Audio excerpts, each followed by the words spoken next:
Kilo दर मिळतो कांदा उत्पादनाला. याला पर्याय मी पहिल्यापासून सांगतो, एकजूटच पर्याय आहे याला. तुम्ही असं कितीही पोटतिडकीनं सांगितलं, तुम्ही कितीही मायेनं या सरकारला सांगितलं तरी ते कधी आपल्या डोळ्याचे अश्रू नाही पुसणार. तुम्हाला आंदोलनाच्या पवित्र्यात यावं लागेल, पण कट्टरतेने यावं लागणार आहे. तुम्हाला कुठल्या सरकारची किंवा कुठल्या राजकीय पक्षाच्या नेत्याची माया दया करून चालणार नाही, तरच न्यायपत्रात मिळू शकतो. आणि दुसरा प्रश्न असा, अण्णासाहेब आर्थिक विकास महामंडळ जे त्याला आता लाभार्थ्याला व्याजाचा परतावा मिळत नाही. त्यामुळे अनेक युवा उद्योजक जे मराठा समाजातले तक्रारी करतात, वाढतात तक्रारी. आपण 16 तारखेला म्हणजे आता 16 मेला आपण पुढच्या आंदोलनाच्या तारखेची घोषणा करतोय. आंतरवलीत सगळ्या पत्रकार बांधवांना बोलून पत्रकार परिषद घेऊन खूप मोठं आंदोलन या राज्यात पुन्हा आपण उभा करतोय. त्याची तारीख मी आता 16 मेला सांगणार.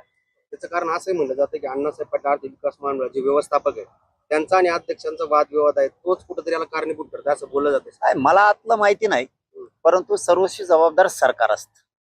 कोण अध्यक्ष कोण MD यापेक्षा आहे, यांना अधिकार हे सरकार देत आणि सरकारलाच कामं होऊ द्यायचे नाहीयेत. फक्त सरकारला अध्यक्ष बदनाम करायचा आहे आणि MD पण बदनाम करायचा, अशी एक एकूण भूमिका सरकारची.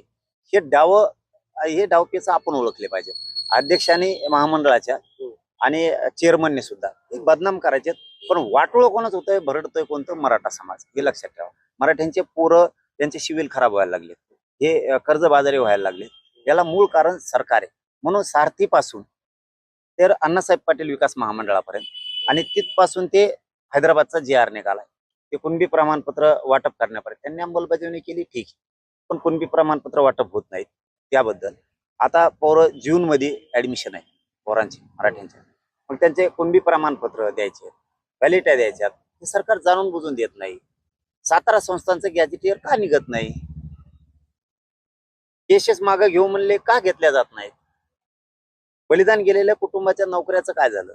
MIDC देऊ बोलले ना तुम्ही, तो JR निघाला नाहीये, विद्युतचा JR निघाला नाही.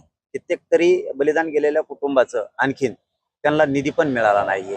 म्हणजे तुम्ही मेलेल्या बांधवांचं सुद्धा आमच्या राजकारण करायला लागलात. याला मुख्यमंत्री म्हणलं जातं का? याला मुख्यमंत्री म्हणणार का तुम्ही?